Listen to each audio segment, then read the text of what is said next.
Bienvenue sur Carte sur table.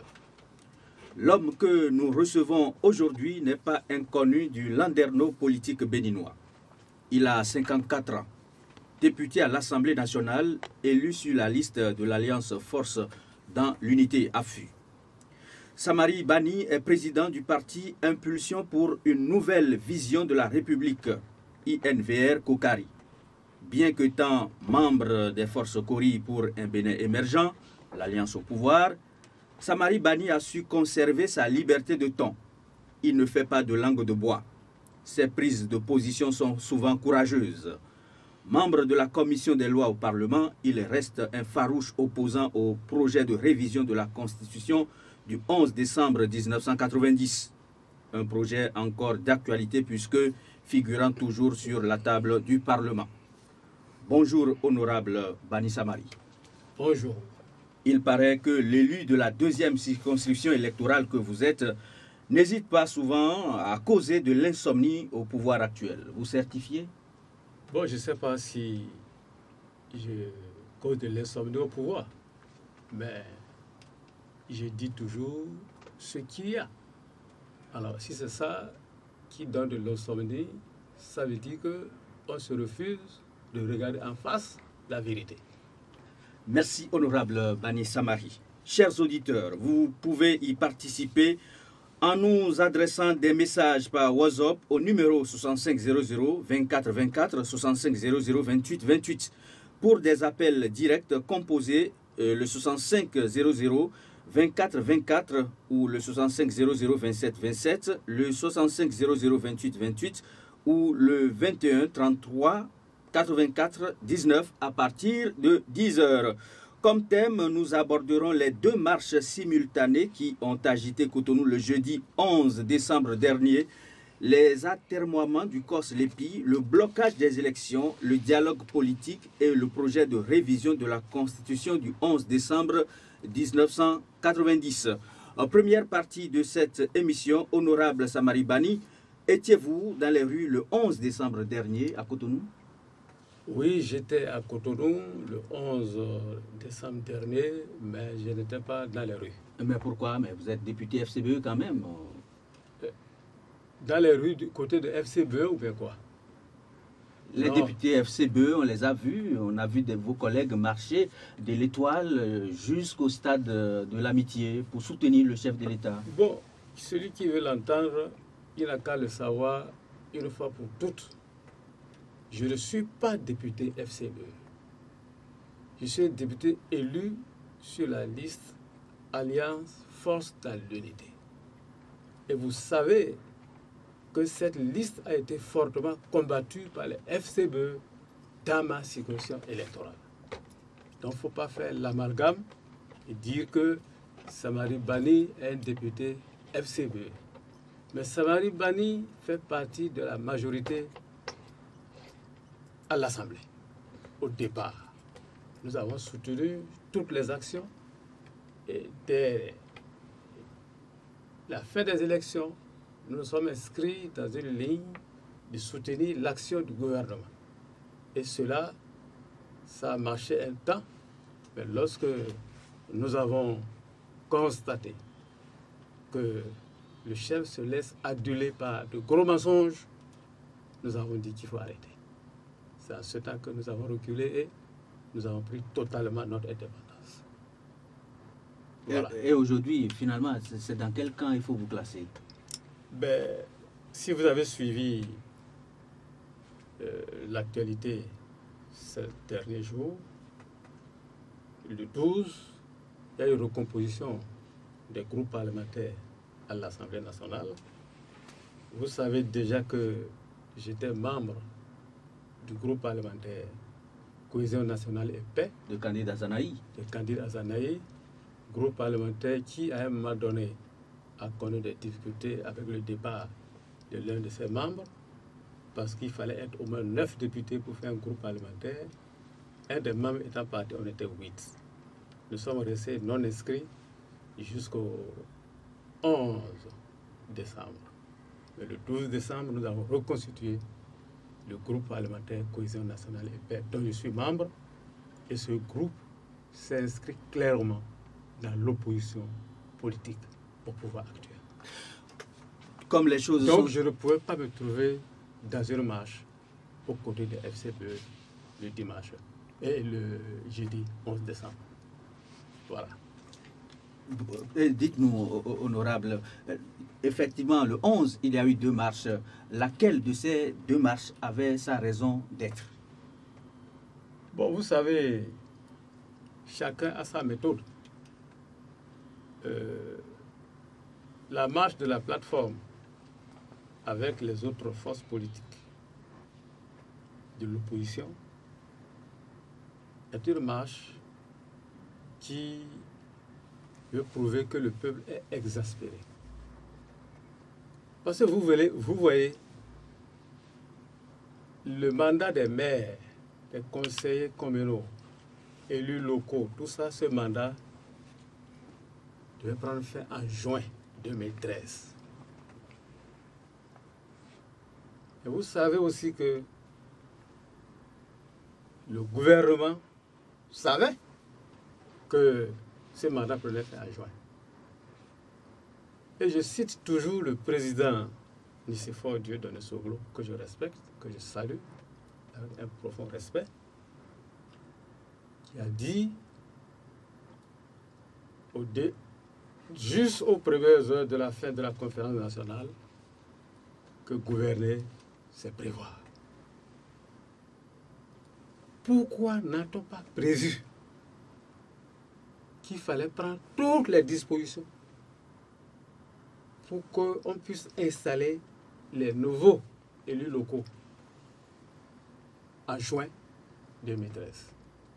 On n'a pris aucune disposition. Mais c'est pas ruse. On sait qui? On c'est le gouvernement. Parce que le garant du respect de la Constitution, le garant du bon fonctionnement des institutions de l'État, du bon fonctionnement de tous les appareils étatiques, c'est le gouvernement à travers son chef. Donc, si on a laissé le temps s'égrener et on n'a pris aucune disposition, et que les gens nous disent aujourd'hui que est-ce que le chef de l'État va violer la Constitution quand on lui demande d'organiser les élections? Parce qu'entre-temps aussi, on a pu rendre une décision de la Cour constitutionnelle pour dire qu'il n'y a pas d'élection sans la LEPI. On savait ça. Mais on se refuse donc de prendre toutes les dispositions pour que les conditions soient remplies pour organiser les élections. C'est bien sûr le gouvernement. Ceux qui racontent des histoires et disent que la responsabilité n'est pas du gouvernement, la responsabilité est partagée, c'est l'Assemblée, tout ça là. Moi, je crois que c'est du dilatoire. Et justement, au cours de cette marche, votre collègue Okun Lola, c'est ce qu'il disait, que Yahi Boni n'est pas responsable de la non-organisation des élections, qu'il n'est pas membre du COSLEPI. Il n'est pas membre du COSLEPI. Qu'est-ce qui a amené à installer le COSLEPI? Lorsqu'on s'est retrouvé devant le vide juridique qui s'annonce, il y a une proposition de loi à l'Assemblée pour dire qu'il ne faut pas qu'il y ait vide juridique.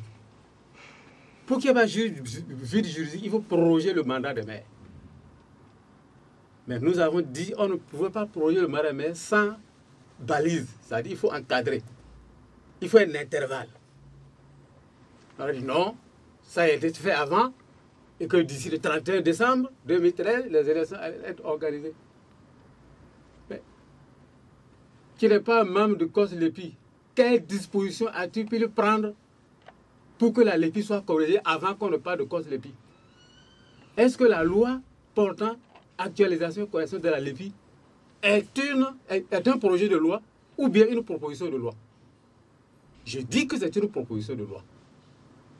Ce n'est pas un projet de loi. Donc ce n'est pas le gouvernement. Le gouvernement n'a pris aucune disposition pour que les choses soient corrigées. Mais c'est l'Assemblée qui a pris les initiatives. Donc il ne faut pas qu'on nous raconte des histoires.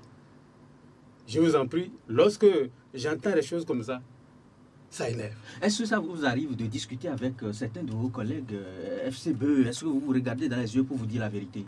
Oui, mais tout le monde sait la vérité, c'est la vérité. Il n'y a pas de vérité. Les gens le savent.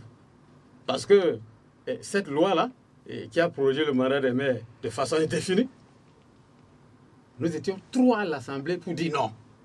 Mais tout le reste, parce qu'en ce temps, on avait la majorité. Le vote était mécanique.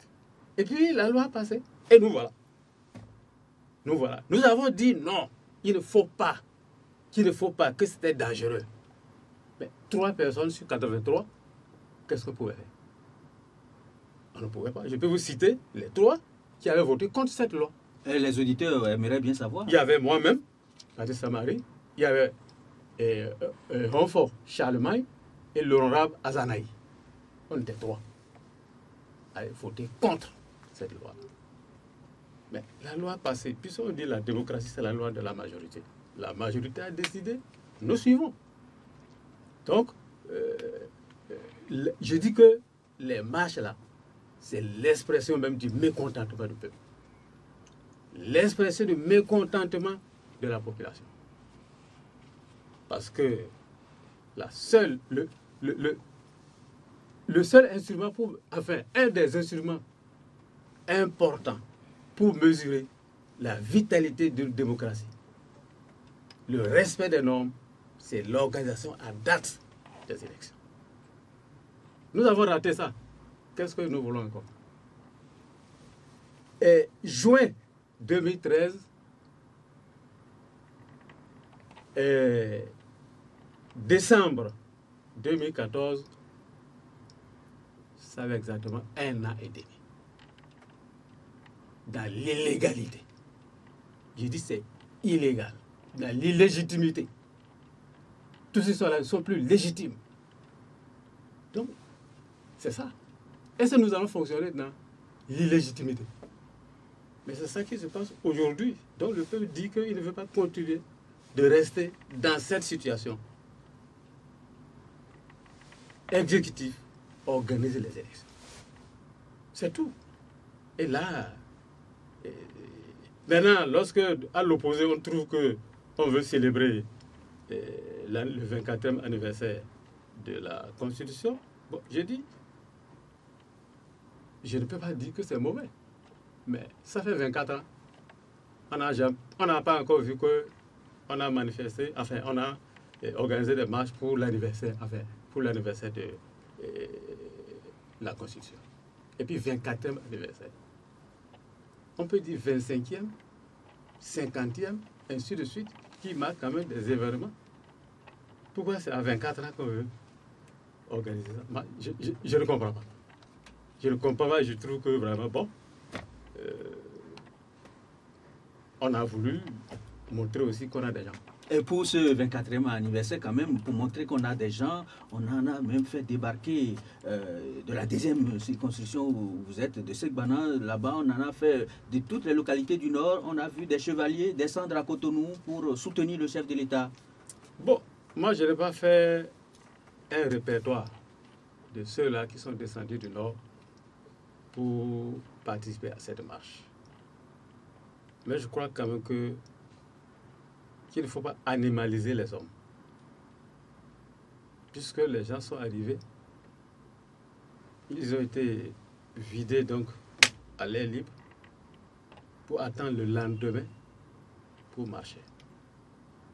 Lorsqu'on traite l'homme de cette façon, moi je suis révolté. Moi je suis révolté. Je n'aime pas des choses comme ça. Puisqu'on est des hommes. Pas des animaux.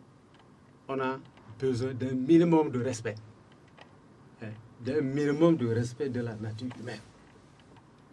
Je proteste vigoureusement contre cette façon de faire. C'est pas bon. Et je crois qu'il ne faut pas recommencer. Voilà. Ceux-là qu'on a fait amener à Cotonou, est-ce que c'est les siens à s'en tenir à une certaine expression? Bon, moi les siens, on dit que même le feu a son ami. Même le feu. Yaïbori a ses amis. Tout homme, même le fou, si vous le tuez dans la rue, vous allez trouver des gens qui vont revendiquer. Le feu aussi. Puisque quand on allume le feu de brousse, si il vous arrive de vous promener, vous allez voir des zones que le feu a circonscrit et qui n'est pas rentré dedans. Donc personne n'est seul.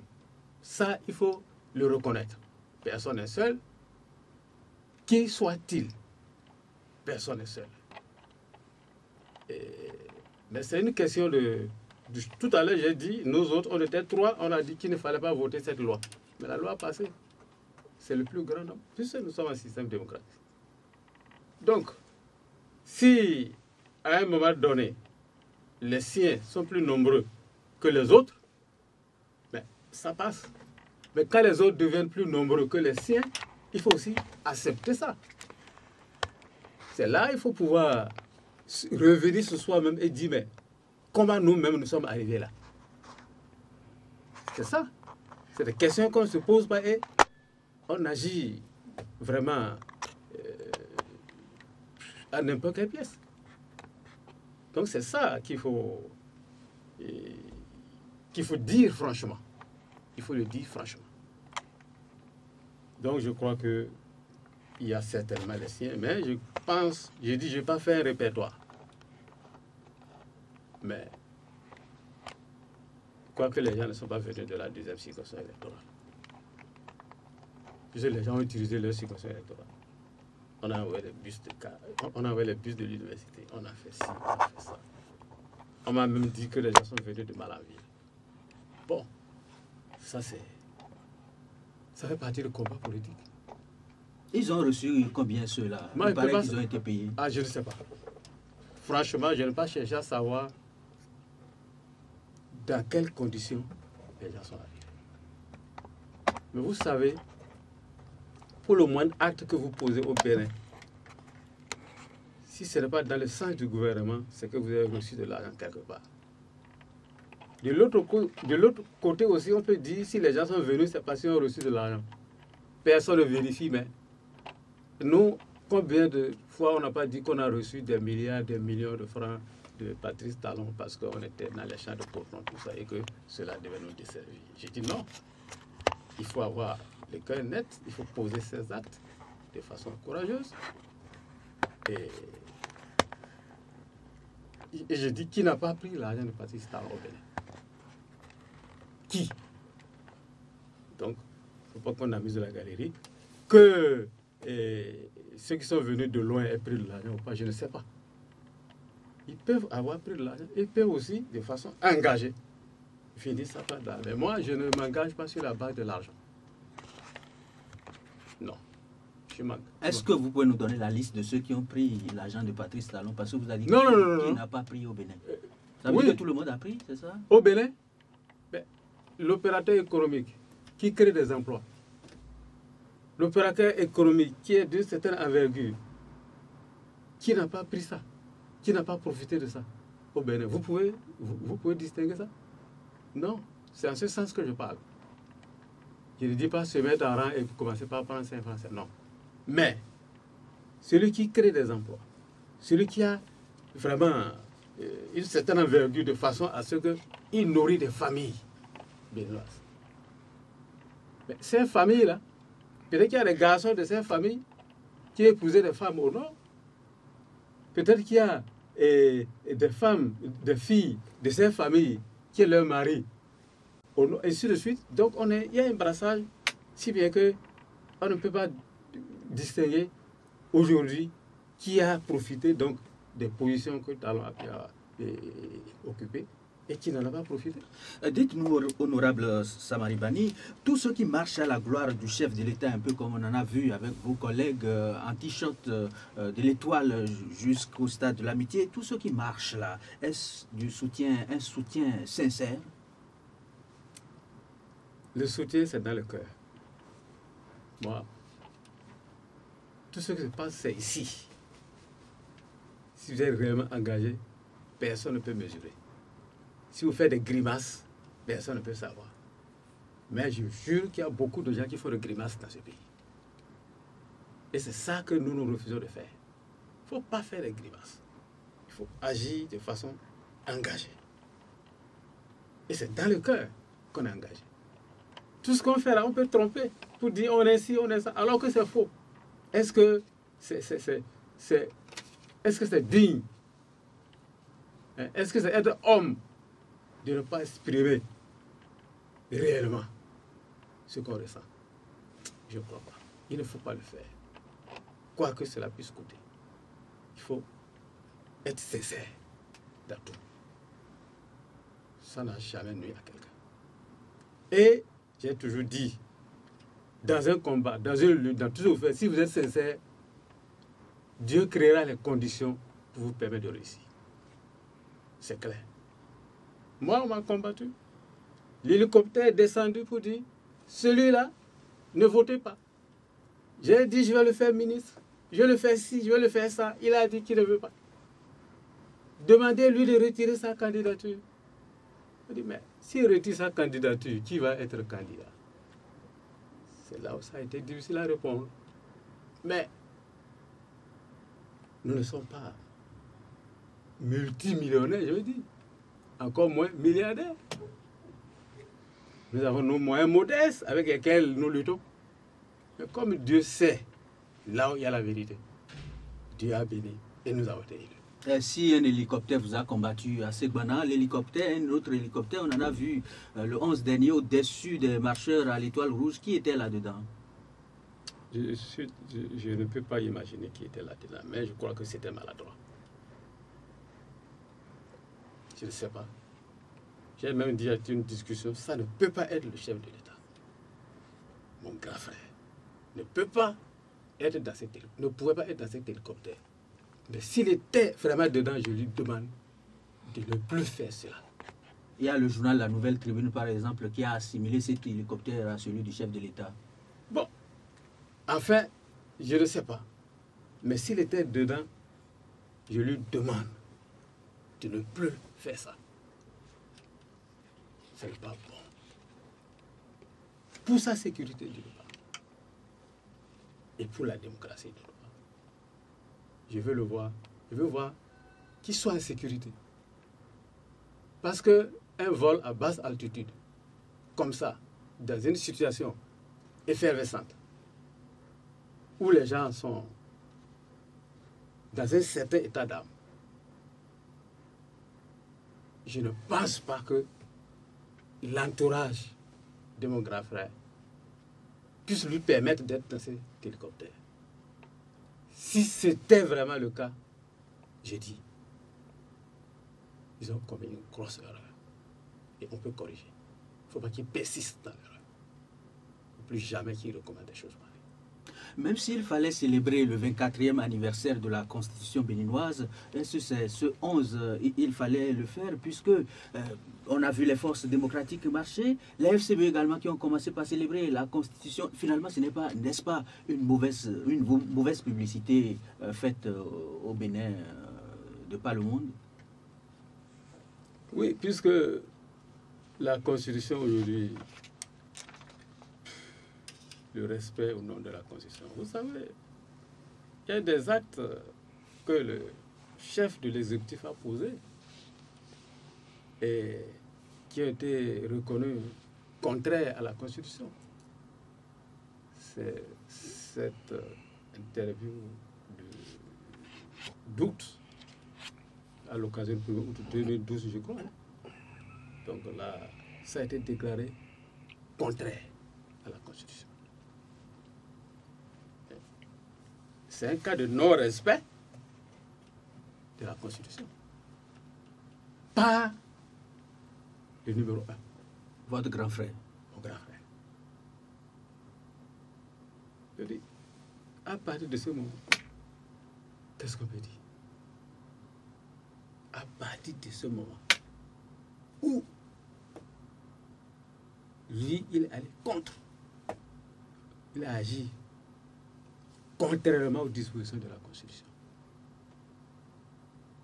Mais c'est très grave. Je dis que c'est très grave. Les Béninois sont très pacifiques. Même toutes les marches que vous offrez, tout ça là, c'est des marches pacifiques.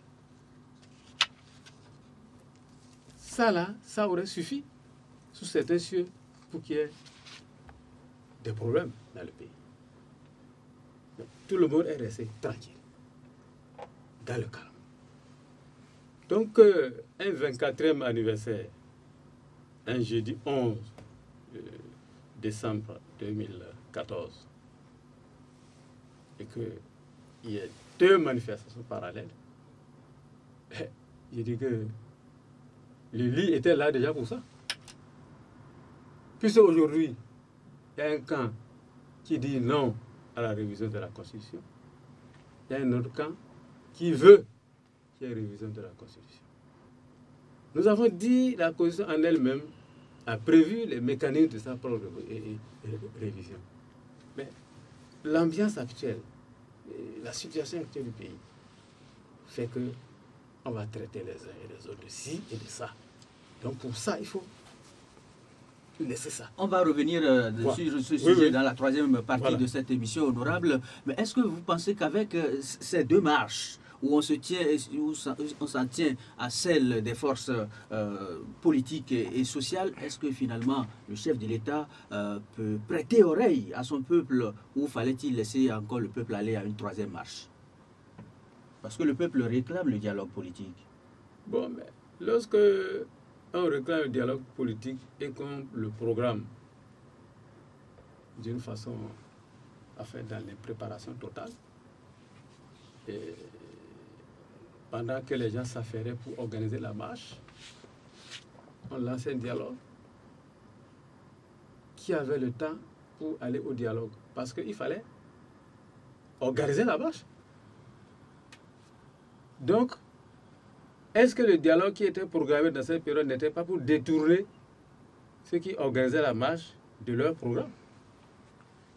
Eux, si, ou bien nous, puisque désormais je suis de ces gens-là, de ce côté-là, si nous tenons donc à manifester et que nous pensons que on veut nous détourner de cette manifestation, mais vous comprenez qu'on n'y participe pas.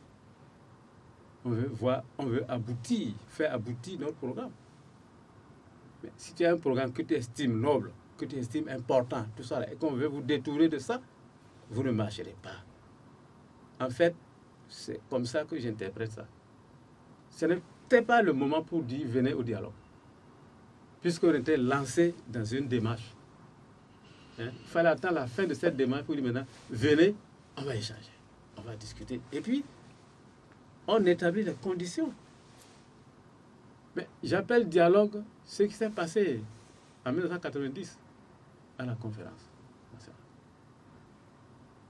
Rien n'allait plus dans le pays, mais on a invité toutes les forces vives autour d'une table, on a discuté, on a dit c'est comme ça il faut faire. C'est ça qui a accouché de la Constitution. C'est ça qui a accouché du multipartisme intégral. C'est ça qui nous a mis dans une ère de démocratie, et ainsi de suite, ainsi de suite. C'est ça. Tel que c'est fait là, je crois qu'il y a problème. Et j'espère bien qu'on a le temps de se rattraper pour s'asseoir et parler, parce que aucun Béninois n'est contre un autre Béninois. Personne n'est contre personne. Il faut échanger, il faut se comprendre et agir dans le sens du bien public, de ce qui arrange le maximum de population. Il s'agit simplement de ça. Voilà. Et pourquoi? Qu'est-ce qui explique que le gouvernement béninois soit réfractaire? On a ce sentiment-là que le gouvernement est un peu réfractaire au dialogue. Je ne sais pas s'il est réfractaire, mais les gens ont réclamé le dialogue depuis longtemps et cela se fait attendre. Est-ce que... Je ne sais pas qu'est-ce qui motive ça, mais je crois qu'il faut éviter qu'il y ait des troubles dans ce pays. Est-ce que vous avez questionné parfois votre grand frère pour savoir, mais grand frère, qu'est-ce qui se passe? Pourquoi tu n'invites pas tes vis-à-vis au dialogue? Il faut bien que le grand frère crée les conditions pour que je puisse lui poser la question. Si les conditions ne sont pas créées, je ne peux pas le faire. Parce qu'on ne le fait pas à distance, on le fait face à face. Alors lorsqu'il n'y a pas le face à face, il ne peut pas avoir communication. Et qu'est-ce qui empêche ce face à face? Moi, je ne sais pas. Je n'ai jamais refusé un face à face. Mais lorsque je suis classé et qu'on ne veut plus me voir, allez-y régler ça avec lui. On vous a classé. Qui vous a classé? Mais puisque le face-à-face n'a pas lieu, je ne sais pas pourquoi. Pourquoi il n'y a pas le face-à-face? Et qu'on demande aux autres d'aller régler les problèmes. Il ne s'agit pas des autres, il s'agit de lui. Donc, c'est comme ça. Et je crois que ça, c'est une page qu'il ne faut pas, dans laquelle il ne faut pas trop persister. Mais tous les acteurs, tout ce qui a la possibilité. Et c'est là où je dis que lorsque vous travaillez avec des gens, vous êtes avec des gens qui applaudissent, qui sont toujours d'accord avec tout ce que vous faites, sachez qu'ils sont en train de vous pousser dans le trou. Parce qu'il faut être Dieu pour ne jamais mal faire. C'est ce que je pense. Mais lorsque vous êtes là et que on doit toujours dire oui, oui, oui, oui, et vous êtes content, sachez que vous êtes en train d'être poussé tranquillement dans le trou. Et c'est ça, c'est de ça qu'il s'agit. Il y en a qui ont compris, bon, ben, il faut mentir pour bien bénéficier des choses. Ah, si c'est ça, je commence par mentir. Et puis tout va bien, on applaudit. Tous ceux qui ont combattu l'élection du président, c'est eux qui sont là aujourd'hui. Est-ce que tous ceux qui sont là étaient là en 2006? Il y en a qui en 2011 n'étaient même pas là. Mais c'est eux aujourd'hui, les patrons du pays. J'ai dit c'est malhonnête. Ils n'ont qu'à faire. Ils n'ont qu'à nous conduire là, ils veulent nous conduire. Et c'est tout ça qui est en train de marcher. C'est ça qui est en train de marcher. Donc il faut savoir une fois pour toutes que lorsque on laisse de côté ceux qui devaient vous apporter leur vie pour que les choses marchent, que vous les mettez de côté, la population va marcher. Et c'est de ça qu'il s'agit. Puisqu'on lui dit, ne fais pas, ne fais pas, ne fais pas. Les maires, les maires, les maires. Oh, quand même. Enfin, on verra bien. Mais il ne faut pas qu'il laisse poursuivre les marches. Il faut qu'il arrête ça en écoutant le rugissement de la population. Il n'a qu'à savoir que dès maintenant, là, les choses sont très sérieuses et que ce n'est pas de l'amusement. Il faut bien qu'il écoute. Puisque nous ne voulons pas du tout pour ce pays. Moi, je veux que mon grand frère parte en beauté. Et qu'après ça, qu'on puisse faire des projets ensemble. C'est ce que je souhaite. Mais tel que ça se passe là, je dis, ça sent mauvais. Voilà. Nous abordons la deuxième partie de cette émission. Je rappelle aux auditeurs que notre invité de ce jour, c'est le député Samari Bani. Il est de la deuxième circonscription électorale. Les numéros par lesquels vous pouvez nous joindre, si c'est le WhatsApp, composé le 65 00 24 24 ou le 65 00 28 28. Les appels directs sont prévus à partir de 10 h. Appelez le 65 00 24 24 ou le 21 33 84 19. Honorable Bani Samari, quelle est la part de responsabilité du Parlement béninois dans la non-tenue des élections à bonne date? Ah, mais là, la part de responsabilité du Parlement béninois, je crois que le Parlement béninois a joué sa partition. D'abord en prorogeant le mandat des maires pour permettre qu'on puisse corriger, apurer, actualiser la Libye. Et j'ai dit, la prorogation du mandat des maires est une proposition de loi. Donc c'est les députés qui ont proposé ça. La loi portant apurement tout ça de la Libye est une proposition de loi. C'est les députés qui ont proposé. Maintenant, puisqu'on a dit qu'il n'y a pas d'élection sans Libye, nous voulons que la Libye soit propre. Puisque vous vous souvenez qu'on a qualifié le chaos de triste mémoire. On a qualifié le chaos par le fait que la Libye était taillée sur mesure. est-ce que c'est honorable? Est-ce que c'est un honneur? Est-ce que c'est bon que on traite la victoire de quelqu'un qui a gagné les élections de cette façon? Donc tout ça, ça devait préoccuper le chef de l'exécutif. Ça devait préoccuper le président de la République et tout faire pour se laver de tout ce qu'on dit sur lui, de tout ce qu'on dit sur le chaos, de tout ce qu'on dit sur l'épi taillé sur mesure, ainsi de suite, ainsi de suite. Mais l'Assemblée a joué sa partition. Et lorsqu'on a mis le COS-LEPI, le COS-LEPI a présenté un budget. Et c'est là où j'ai dit c'est mauvais pour le gouvernement. Le gouvernement n'était pas du tout intéressé. On a vu vraiment comment on a négligemment financé le fonctionnement du COS-LEPI. Il y a une tergiversation dans le financement, dans la libération des fonds pour le COS-LEPI. À un moment donné, on a même dit qu'on doit d'abord auditer, ainsi de suite, ainsi de suite. Bon, j'ai dit que l'Assemblée a joué sa partition. De mon point de vue, je peux être dans l'erreur. Puisque tout ce qu'il y a eu jusqu'à l'installation de COS-LEPI, c'est de l'initiative de l'Assemblée. Mais lorsque on donne un délai à quelqu'un pour un travail, souvent on dit une mission, des hommes et les moyens.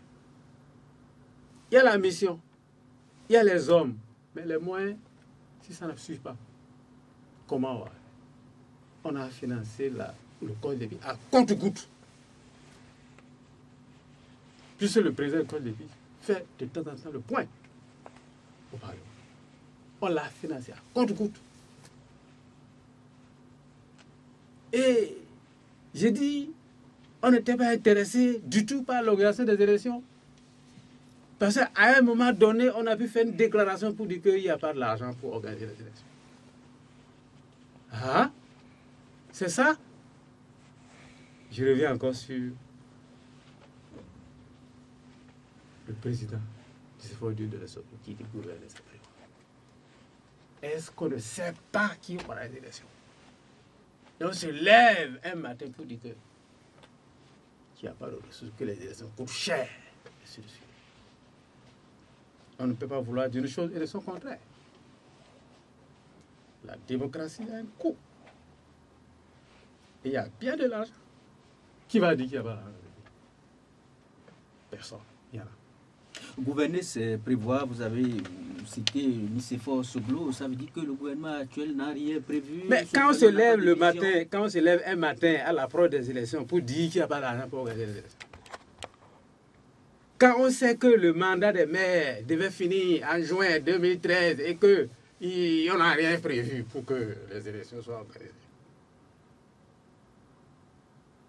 quand on sait qu'on a donné un délai au COS-LEPI pour faire son travail d'appurement, tout ça de la Libye, et qu'on le finance à compte-gouttes et qu'on tergiverse dans les finances. Et lorsque vous voyez ça, le Parlement pouvait quand même prendre ses responsabilités en votant une loi dérogatoire, peut-être pour contourner la Cour constitutionnelle et le dilatoire, peut-être qu'aurait créé entre-temps le gouvernement.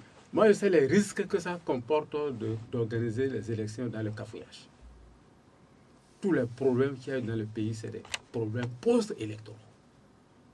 Donc, il faut faire attention quand il s'agit des élections. Si vous faites ça dans un cafouillage et qu'un camp se lève pour dire qu'il n'est pas d'accord et qu'il y a des troubles dans le pays, comment vous allez faire? Il faut organiser les élections dans un climat apaisé où tout le monde est d'accord. Sinon, s'il y a des troubles post-électoraux, qu'est-ce que vous allez faire? On sait quand ça commence, mais on ne sait pas quand ça finit. Donc, il fallait vraiment qu'il y ait une liste consensuelle où tout le monde est d'accord. Il ne faut pas se laisser, il ne faut pas se lever le matin et dire qu'on va tout contourner et on va faire dérogatoire, dérogatoire. C'est faux. C'est de l'impréparation, c'est de l'improvisation. J'ai dit non. On ne peut pas improviser les choses. Il ne faut pas improviser. Surtout quand on sait. À date, à telle date, il faut ci, à telle date, il faut ça, il faut prendre les dispositions pour que ça puisse se réaliser à cette date-là. ne faut pas nous amener dans l'improvisation. Tout ce que les gens écrivent maintenant pour dire loi de gâteau, loi de gâteau. J'ai dit, mais c'est faux. Ils s'amusent. C'est de l'improvisation. Et le Parlement ne peut pas travailler dans l'improvisation. En tout cas, au niveau de la commission des lois. On n'est pas au-dessus du Parlement. Nous avons nos points de vue. Si les gens, bon, si la majorité passe dessus, on ne peut rien. Mais nous allons émettre nos points de vue. C'est clair, il faut les émettre. Et comment lever le blocage actuel auquel fait face le pays? Il n'y a pas de blocage.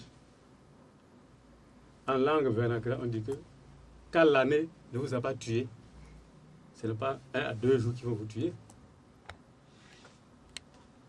Donc, je crois que tout ce qu'on doit consommer est déjà consommé. Il faut prendre toutes les dispositions pour que on puisse organiser les élections dans le premier trimestre de l'année 2015. Le peuple va se consoler de ça, si c'est bien organisé. On va se consoler. Je crois que chacun doit avoir la patience d'attendre que ces élections s'organisent. Avoir la patience que tout se passe selon les voies constitutionnelles. C'est notre profond point de vue. Avoir la patience, mais les jours s'égrènent. Oui, on a promis la liste le 17. Mais avec tout ce qu'on a observé sur le terrain, des kits en panne, prorogation 2 fois du délai, est-ce que le 17, on aura vraiment la liste compte tenu des données réelles du terrain? Je crois que le CNT est à pied d'œuvre. J'ai été là-bas, j'ai vu, tout le monde était concentré, tout le monde travaille. On souhaite que de cela, une liste qui puisse permettre d'aller aux élections puisse sortir. Et là, il n'aura plus de raison, puisque là où il y a le blocage, c'est la liste. Si on a une liste, il n'y aura plus de blocage et tout peut se passer normalement. Il y a seulement quelques jours, Océan FM a posé la question au député Saka Lafia par rapport à la date du 17. Sera-t-il prêt? Vraiment, il s'est montré très hypothétique sur cette date. Est-ce que vous ne craignez pas ce qui se profile à l'horizon?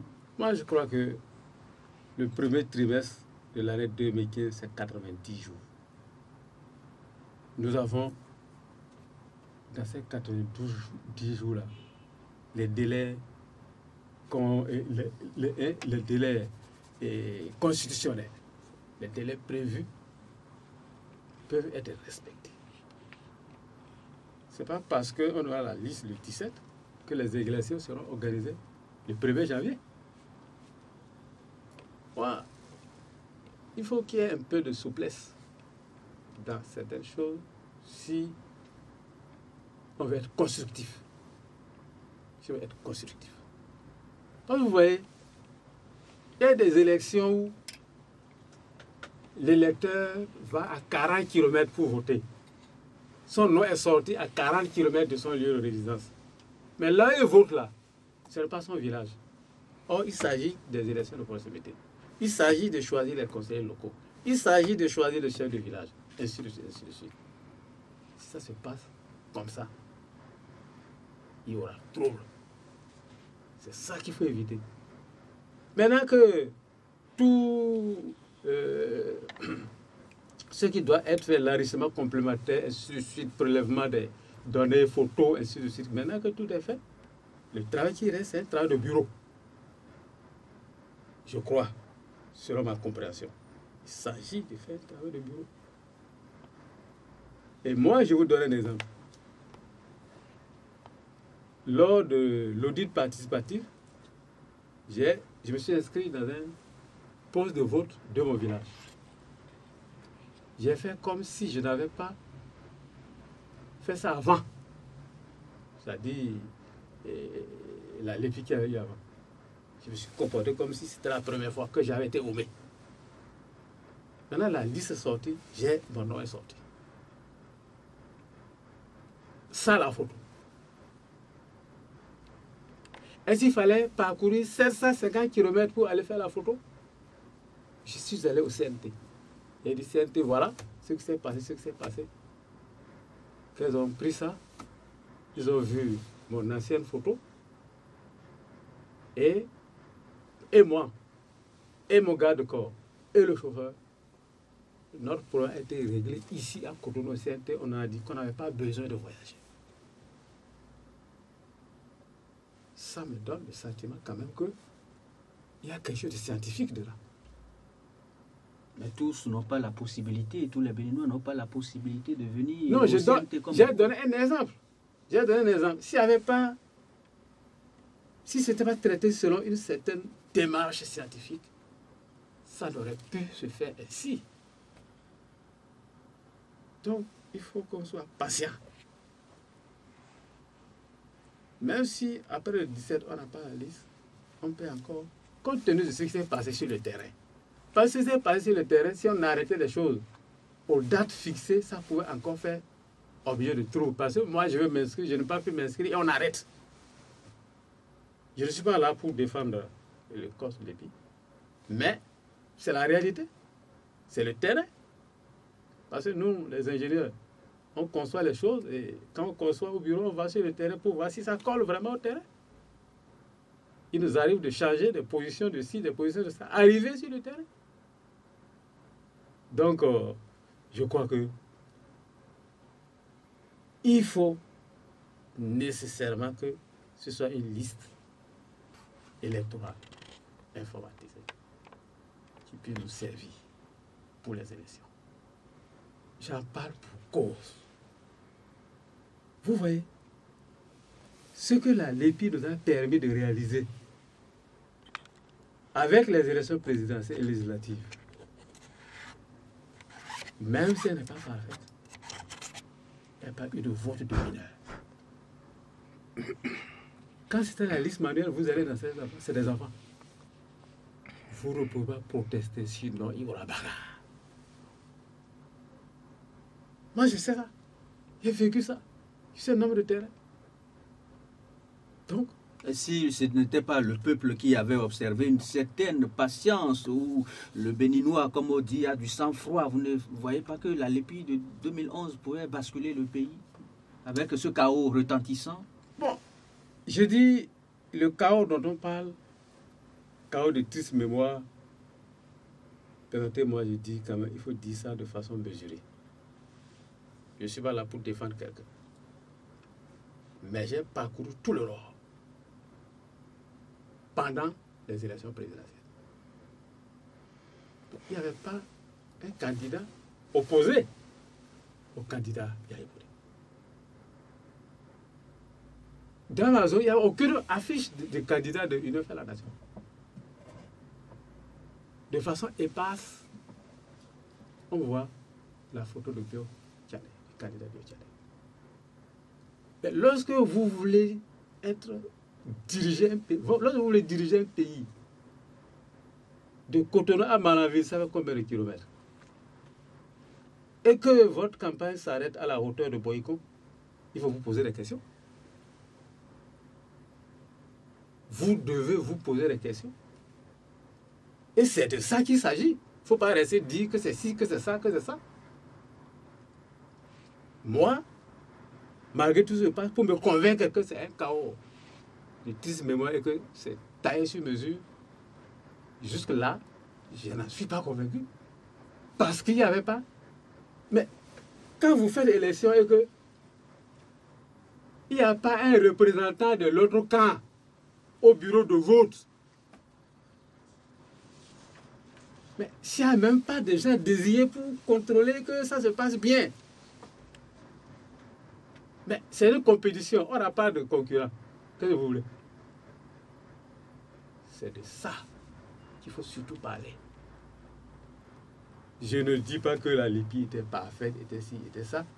Mais ce que j'ai vu, on n'a pas eu le vote de mineurs. Ce que j'ai vu aussi, il n'y avait pas de cas opposés dans certaines régions. Là, il n'y avait pas de compétition. Pourquoi on ne dit pas ça? Pourquoi on ne dit pas ça? Donc c'est un peu ça. Nous allons aborder la troisième partie de cette émission. On parle de la révision de la Constitution. Le projet est encore au Parlement. Honorable, vous allez pouvoir nous éclairer aujourd'hui. Tout d'abord, que cache le maintien de ce projet au Palais des gouverneurs? Merci de me permettre encore de parler de ce projet de révision de la Constitution. C'est un sujet qui, vraiment, un sujet qui fâche. Ça fâche. Parce que, si vous vous souvenez, il y a eu une retraite parlementaire à Parakou, de la 6e législature. C'est en 2012, début 2012. On nous a fait une présentation sur la révision de la Constitution. Et c'est ce jour-là que j'ai dit la révision de la Constitution, il faut mettre ça de côté. J'étais le premier à le dire. On dit, mais qu'est-ce que Bani vient encore dire? Je savais de quoi je parlais. Je savais de quoi je parlais. C'est début 2012 que je l'ai dit. Tout ce qu'ils ont dit, non, non, non, c'est après moi. Je le revendique aujourd'hui. Je revendique aujourd'hui que c'est moi qui ai dit publiquement le premier non à la révision de la Constitution. Et je le répète. Nous avons bloqué au niveau de la Commission des lois la révision de la Constitution. Ah, vous avez bloqué? Nous avons bloqué et nous allons toujours bloquer ça. Je suis prêt à bloquer. On ne peut pas réviser la Constitution. On n'a qu'à attendre. Consensus. La révision de la Constitution. Mais le dernier arrêt de la Cour constitutionnelle a été clair là-dessus. Ça a été clair. Ça doit être fait dans les conditions où la Constitution a été rédigée. La révision de la Constitution doit remplir les conditions dans lesquelles on était quand cette Constitution a été réalisée. Ça, c'est clair, le dernier arrêt de la Cour constitutionnelle a dit, et ça doit être comme ça. Mais dans ce truc de révision de la Constitution, on parle d'initiative populaire. Vous savez ce que c'est l'initiative populaire? Vous savez dire quoi ça? Lorsque dans chaque département, 1000 personnes font une pétition et disent qu'ils veulent qu'on introduise ce truc-là dans la Constitution, si on peut avoir au moins 1000 personnes par département et qu'on l'obtient, il faut introduire ça. C'est dans le texte de révision de la Constitution. C'est où ça? Ça va se passer où? Dans une situation de pauvreté ambiante, endémique, je vais dire. 12 départements, ça fait 12 000 personnes. Si vous donnez 5 000 francs par individu, ça fait 60 millions. Donc à 60 millions, n'importe quel dictateur là, il peut faire maintenir, il peut faire réviser la Constitution comme il veut. Ça c'est grave par exemple. On ne peut pas. Donc, cette affaire de révision de la Constitution, ça ne va pas prospérer. On n'a plus les dispositions. On nous a fait voter dans la précipitation une loi sur le référendum, ainsi de suite, ainsi de suite. Mais on était en train de dresser le lit pour la révision de la Constitution. Ça a été, nous avons perçu. Non, non, ça ne passe pas. Et pourquoi le gouvernement béninois tient-il à un tel projet? Je ne sais pas. Je ne sais pas. Et j'ai dit à une émission, mais je ne sais pas pourquoi on insiste. Je ne sais pas pourquoi on persiste. Qu'est-ce qu'il y a? Donc ça devient suspect. Quand tout le monde dit non, il faut le laisser, et qu'on insiste, qu'on persiste, ça devient suspect. Alors tout ce qui est suspect, il faut faire attention. C'est le cas. Nous pensons qu'il y a quelque chose de suspect derrière ça. Et qu'il faut y voir clair avant d'avancer. Donc voilà. Et du moment où le projet est toujours sur la table du Parlement... Mais il faut bien le programmer en plénière. Il faut que la commission des lois apporte un rapport. Il faut qu'on rédige le rapport qu'on présente en plénière. Si le rapport n'est pas rédigé et présenté en plénière, ça ne passera pas. J'ajoute que je suis le premier rapporteur de la commission des lois. Il faut bien qu'il y ait un rapport signé d'un rapporteur. pour que ça soit programmé et débattu au niveau donc de la plénière. S'il n'y a pas encore eu ce rapport, je ne sais pas de quoi on va débattre. Mais nous n'avons pas le droit aussi de bloquer un rapport. Nous n'avons pas le droit de bloquer une loi qu'on nous envoie en étude. On n'a pas le droit. Mais nous devons faire un rapport. Mais nous avons fait un rapport. On a dit, c'est le principe de consensus qui fait partie d'une jurisprudence de la Cour constitutionnelle nous permet de dire que le consensus qu'on cherche à obtenir a une valeur constitutionnelle et que tant que ce consensus n'est pas obtenu, qu'on ne peut pas envisager de réviser la Constitution. Et le dernier arrêt de la Cour constitutionnelle nous a confortés dans cette position. Il faut que la Constitution soit révisée dans le contexte qui a prévalu à sa naissance. Est-ce que ça existe aujourd'hui? Donc moi, je crois qu'il ne faut pas qu'on perde du temps pour parler de révision de la Constitution. De toute façon, ça ne peut pas avoir lieu. En tout cas, sous la 6e législature. Maintenant, s'il y a des plans pour que tous les députés qui sont opposés à ça ne soient plus réélus et qu'on mette toutes les dispositions pour que on ne revienne plus à l'Assemblée, je dis que le destin de chacun, personne ne peut empêcher le destin de chacun de se réaliser. Donc voilà. Pendant que nous y sommes, il y a beaucoup de messages des auditeurs qui vous posent beaucoup de questions. En tout cas, il y a un ici qui dit « Bonjour, je voudrais comprendre réellement pour la politique du gouvernement, si depuis jeudi, il n'a pas appelé au dialogue. Le gouvernement veut-il la consolidation de ce pays ou sa destruction ?» C'est Yasmine Touché qui dit ça. Est-ce que le gouvernement veut-il la consolidation de ce pays selon vous? Non, moi je crois que le gouvernement ne peut pas penser à la destruction du pays. Parce que quand on est gouvernement, ça veut dire qu'il y a des gens derrière, il y a un peuple derrière, il y a un pays. Si le pays n'existe pas, il n'y a pas de gouvernement. Donc, certainement le gouvernement est en train de se préparer. Parce que j'ai appris dans les coulisses récemment qu'il y a une lettre du ministre en charge des relations avec les institutions qui dit que le dialogue continue. Je n'ai pas vu la lettre, j'ai dit que c'est dans les coulisses. Donc, aucun gouvernement ne voudra de la destruction du pays. Aucun chef d'État ne voudra que le pays qui dirige soit déconfiture. Donc, certainement, je ne veux pas réfléchir, enfin, je ne veux pas parler à leur place, mais je suis sûr que quelque chose serait en train d'être fait pour que vraiment on puisse mettre les choses sur la table et qu'on échange. Il y a beaucoup de messages tellement honorables, on ne pourra certainement pas tout lire. Merci pour votre courage. Pourquoi le député condamné, là il s'agit de Horus Seguene certainement, pourquoi le député condamné veut utiliser le Parlement pour arrêter la procédure de la justice? Non, le député condamné ne veut pas utiliser le Parlement. Vous voyez, lorsque vous êtes condamné et que vous faites appel, lorsqu'il y a une décision de justice qui est rendue et que vous faites appel à cette décision, mais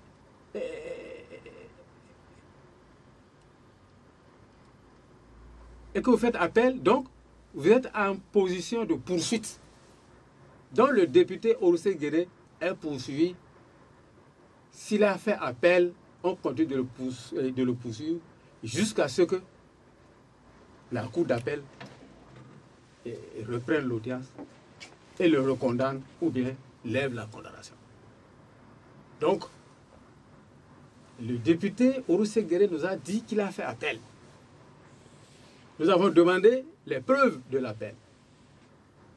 Ça nous sera fourni le lundi. Si c'est fourni le lundi, donc il est en situation de poursuite. Et si la situation de poursuite, on peut, hein, on doit attendre que la Cour d'appel réponde. Donc, il ne veut pas utiliser le Parlement, mais je voudrais quand même dire que les institutions de la République, il y a l'exécutif, le législatif, le judiciaire. Et l'article 90 de notre Constitution dit que on ne peut pas poursuivre un député de façon intempestive, de façon à bloquer son travail. Mais vous savez, le député, j'ai dit quelque part qu'il est à la fois ministre de la Justice, ministre de l'Agriculture. En tout cas, il est tous les ministres. Lorsque quelqu'un de votre circonscription électorale a un petit problème, c'est vous qui le contactez. Mais il représente cette population. Il est tenu donc de répondre à l'appel de cette population. Maintenant, la façon dont il répond à l'appel, c'est ça. Mais dire qu'il veut utiliser l'Assemblée, il y a des dispositions qui permettent à l'Assemblée donc de suspendre. Et ça sera fait dans le strict respect de la Constitution et des lois de l'État. Alors, honorable, est-ce que vous pouvez passer aux réponses? Bien sûr, c'est des questions vraiment pertinentes et j'aurai beaucoup de plaisir à y répondre. Alors, sans liste électorale, que faire si on n'a pas ça en décembre? On ne peut pas permettre que jusqu'à fin décembre, qu'on n'ait pas la liste électorale. S'il n'y a pas la liste électorale jusqu'à fin décembre, je pense que c'est une provocation du peuple. Ça ne sera pas acceptable et souhaitons qu'on ne soit pas dans une situation inacceptable. Ça, c'est le code électoral. Oui, nous avons repris le code électoral sur la base encore d'une proposition de loi. Et ce code électoral est voté à l'Assemblée. Et c'est sur la base de ce code électoral qu'aujourd'hui, on a même voté la loi sur les unités administratives locales. Tout est parti de l'Assemblée. Et moi, je crois qu'il y a de petites corrections à faire dedans. Il y a des correspondances qui nous sont parvenues pour dire qu'il y a des aspects qu'il faut voir dedans. Bon, j'espère qu'on le verra. Monsieur Herman nous demande si on doit faire un bilan. Est-ce que je peux être... Enfin, que dire de la 6e législature? Le bilan que je peux faire, c'est que je suis triste pour cette loi qui a prolongé le mandat des maires. Un auditeur demande déjà par SMS, est-ce que ce n'est pas une erreur du Parlement? Enfin, je suis triste par rapport à ça. Et depuis que ça s'est passé, je suis très mal à l'aise. Très, très mal à l'aise. Parce que nous avons cautionné ce qui est illégitime. Ce n'est pas acceptable. Mais c'est deux forces en face. C'est deux forces en face et la force qui était la plus forte a gagné. Ça veut dire que le gouvernement opprime le Parlement? Maintenant, est-ce que notre mission a... Oui, mais le gouvernement, vous savez, la majorité, c'est une majorité mécanique. Et jusqu'à présent, elle continue d'être mécanique. Parce qu'il y a quelqu'un qui a posé la question après la reconstitution du groupe parlementaire CNP. Est-ce qu'on a toujours la majorité? Est-ce que le gouvernement a toujours majorité ou bien c'est l'opposition? Mon cher auditeur, je vous dis encore que c'est triste que des groupes parlementaires peuvent se retrouver aujourd'hui dans les positions de l'opposition le matin et le soir ils changent de position. Qu'est-ce qui les fait ça? Et je me demande, c'est l'argent. Parfois je me demande si c'est ça vraiment la politique. Il y a une situation toute dernière qui m'a donné les maux de tête toute la journée. Ça m'a donné les maux de tête toute la journée et je n'ai pas pu présenter les rapports en plénière. Dans quelle situation? Non, je garde ça pour moi. Mais c'est triste parce que on ne peut être blanc le matin et le même jour, quelques heures après, on devient noir. Je ne comprends pas. Et c'est ça vraiment la politique. J'ai dit c'est triste. On ne peut rien dire, cher auditeur. Où se trouve la majorité aujourd'hui? Où se trouve aujourd'hui la minorité? Parce que les gens sont inconstants. Il faut noter ça. Ils sont inconstants. Ils n'ont pas de position. Pourquoi, honorable? Je ne sais pas. Moi, j'ai l'habitude de dire que moi, mon ventre n'est pas encore gros. Donc, je n'ai pas besoin de grand-chose pour être rassasié. Mais si on doit toujours courir derrière certaines situations pour agir, je dis qu'on ne peut pas avancer. On ne peut pas avancer. Il faut que les politiques sachent. Quand on se met devant une population, ça doit être par conviction. Ça doit être par conviction. Et quand vous regardez derrière vous, vous voyez cette population-là. Maintenant, je reviens à la préoccupation de M. Herman qui dit, est-ce que la mission est remplie? Moi, je dis, le rôle de contre-pouvoir que doit jouer l'Assemblée. Pouf! Je reste perplexe. Parce que les questions orales adressées au gouvernement, le contrôle de l'action gouvernementale, les commissions d'enquête ont fait tout ça. J'ai le sentiment que le chien aboie, la caravane passe. En réalité, c'est ça. Le chien aboie, la caravane passe. Parce que tout ce que nous faisons à l'Assemblée, là, pouf! Je n'ai pas le sentiment que ça dit quelque chose au gouvernement. Le chien aboie, la caravane passe. Profitez en même temps pour répondre à cette question. Les fous du roi, c'est souvent constitué des jeunes béninois qui aiment trop la politique. Oui, j'allais revenir. C'est le même auditeur. La jeunesse béninoise qui est aujourd'hui tout ça. Moi, je dis que lorsque... Mais il n'y a pas d'argent gratuit. L'argent, ce n'est pas le travail qu'il faut avoir l'argent. Quand on ne travaille pas et on veut l'argent, on est obligé d'avoir un comportement inadéquat. C'est ça le problème. On veut tout et tout de suite. Ça n'existe sous aucun cieux. Donc, ça mène la jeunesse dans des comportements vraiment peu recommandables. C'est ce que je veux dire. C'est la course effrénée derrière la réalisation des ambitions trop. Ça dit qu'il dépasse les limites. C'est un peu ça. Ça, le peuple, c'est vrai, il n'y a pas de gouvernement. Donc, avec tout ce qui se passe aujourd'hui au plan national, on devrait vraiment, le gouvernement devait vraiment se mettre à l'écoute. Théophile Dossou demande veut savoir pourquoi il dit ceci, l'entourage ne permet pas à Yahi d'écouter son peuple. Bon, on a dit ça de Kérékou aussi. On dit que c'est l'entourage. Maintenant, le président Yahi Boni, mon grand frère, on dit que c'est l'entourage. Moi, je dis, lui-même, il en est pour quelque chose. Lui-même. Parce que quand vous lui dites que ceci, Monsieur le Président de la République, et si on faisait ça, il va dire, bon, on va voir ça. Mais on va voir ça le lendemain, il revient sur la position initiale. Moi, je le dis, lui-même en est pour quelque chose. Qui est le chef de cet entourage-là? Il faut bien qu'il puisse accepter d'entendre un peu la vérité. Lorsque je suis allé sur les champs de coton, on m'a dit que c'est les vieux cotonniers. On m'a dit que j'ai attrapé des parasites ailleurs pour amener dans les champs. Moi, je ne suis pas cultivateur, je ne suis pas producteur. Je ne suis pas cotoculteur. On ne peut me raconter des histoires. Et on profite de ça pour dire qu'il a pris de l'argent. Le président lui-même dit qu'il n'y a que l'argent qui peut faire ça. Lui nous a donné de l'argent pour qu'on batte campagne pour lui. Il peut me dire combien il m'a donné. Au contraire, j'ai mis de mes propres biens, de mes propres ressources dans la campagne.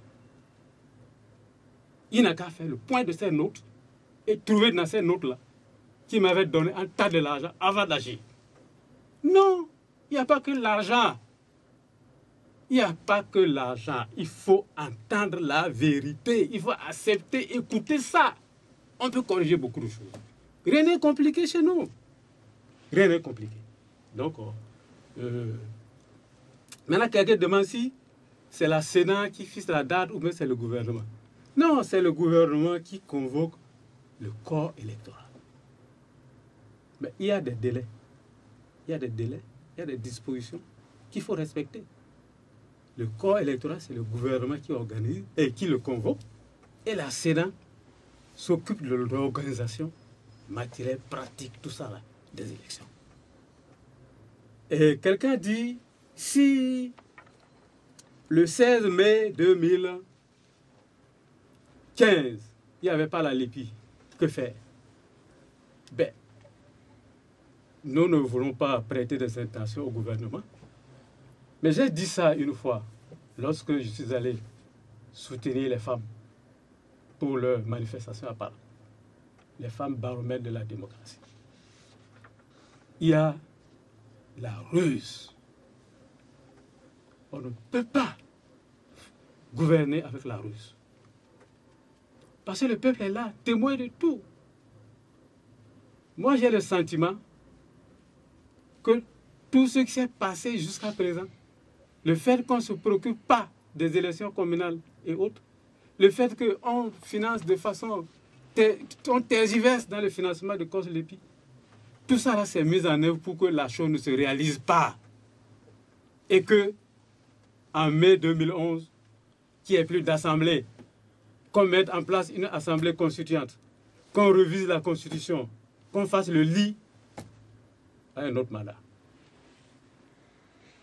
Quelqu'un ne m'a pas dit, mais je pense que c'est comme ça et qu'on m'excuse, qu'on me pardonne si ce n'était pas ça. Mais à mon profond intérieur, je pense qu'on voulait nous conduire à un vide juridique. Mais Yahya Boni a parlé devant le pape, devant Barack Obama et tout ça. Laissez le pape. Le pape est un homme. Il est périssable. Barack Obama, c'est un homme. Comme vous. C'est Dieu qui a fait les chefs. C'est Dieu qui a fait Yahya Boni. Nous, nous sommes des hommes, et je dis, un homme, il est passager. Même s'il vieillit n'importe comment. Qu'il ait dit devant Barack Obama, ça l'engage vous? Qui ça engage? Un des très proches que je respecte, un des anciens députés m'a dit, ben, ça, en politique, si vous écoutez des paroles, si vous faites confiance aux paroles, ça vous regarde. Même le président Mbeki l'a dit. Même le président Mbeki. Donc tout est bon pour tromper, pour ruser et pour amener le pays dans des situations catastrophiques.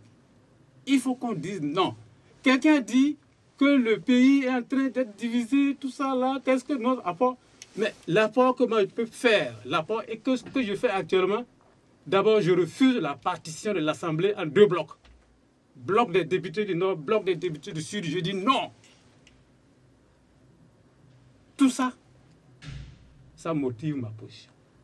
Ça motive mes prises de position. Donc c'est le schéma auquel on assiste à l'Assemblée. On ne peut pas accepter ça. On ne peut pas accepter. Et on ne peut pas accepter aussi que le pays se divise. Parce que quand la première élection présidentielle pour Sow et Kérékou, quand les événements du 26 mars ou bien quelque chose de mars à Parakou, que les ressortissants du Sud ont replié vers le Nord, et ont replié vers le Sud.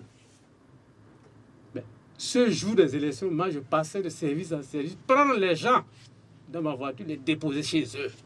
Je l'ai fait moi. Et Parakou était devenu comme un désert. Il y a des familles du Sud installées à Parakou qui n'ont plus d'origine au Sud. Si tu les chasses du Nord, ils vont aller où?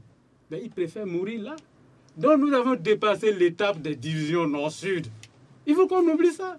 Ceux qui cultivent ça sont dans l'erreur. Ils n'ont qu'à savoir qu'ils vont échouer. Ils vont échouer. On ne peut pas en arriver là. Parce que nous sommes déjà imbriqués les uns dans les autres. Il y a déjà l'intégration. Il y a tout. Il y a des mariages. Mais il y a des façons. Moi, j'ai fait avec les Wessino à Kandi. J'ai fait avec des Domingo à Kandi. J'ai fait avec les Alapini. Leurs maisons sont là. Mais ceux-là sont de là, désormais. Donc, mais moi qui vis à Cotonou, j'ai une maison à Cotonou. Si je n'ai pas une maison ailleurs qu'on dit qu'on m'a chassé de là, je dis je préfère mourir là. Je fais la guerre pour rester là où je suis. Donc il faut qu'on oublie ces questions de division nord sur tout ça là. Et qu'on passe à la construction de notre pays dans un cas homogène. Oui, le Bénin, 112 622 km² qui sont rongés tous les jours par les États frontaliers. Et on va dire encore qu'on va diviser ça. Non, il ne le faut pas. Et Jeanne Ewagnon qui dit, est-ce que l'année 2011 était celle de Yahi Boni?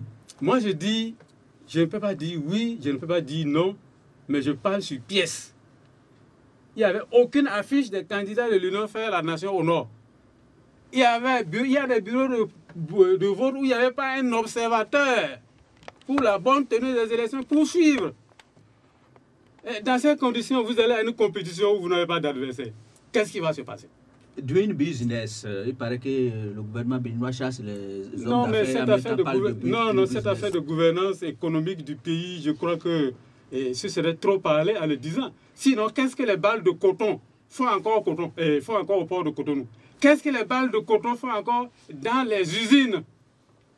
Alors qu'on a le nouveau coton. On a lancé la campagne de commercialisation du coton qui est en cours de production. Mais il y a mauvaise gouvernance économique. Léandre Amoussou demande, n'est-ce pas mieux que Yahi Boni retire son projet de la révision de la Constitution? Le président de mon groupe parlementaire l'a dit à l'ouverture de cette session, de la deuxième session du Parlement et de l'Assemblée nationale. Il faut qu'il retire son projet de révision de la Constitution. Il ne l'a pas dit à l'air. Parce que bien que le groupe soit cassé, on se concerte et on prend des positions communes. Honorable, juste quelques secondes pour conclure cette émission. Le temps qui nous est imparti est terminé. Ben, pour conclure, c'est que je pense que il faut qu'on donne de la vertu à la politique. La politique ne peut pas être que du mensonge. La politique ne peut être que de la ruse. Et quand on s'engage en politique, il faut savoir qu'on s'engage pour une cause donnée. Et j'ai dit, mais si vous combattez sur une cause, vous ne pouvez plus avoir peur. C'est ce que j'avais à dire. Merci, honorable Bani Samari, de votre contribution à cette émission. La rediffusion de cartes sur table, c'est chaque lundi à partir de 15h. Et merci à l'équipe technique dirigée par Roch Botunhedo, Blaise Trenois en direct avec vous. Je vous souhaite un très bon dimanche.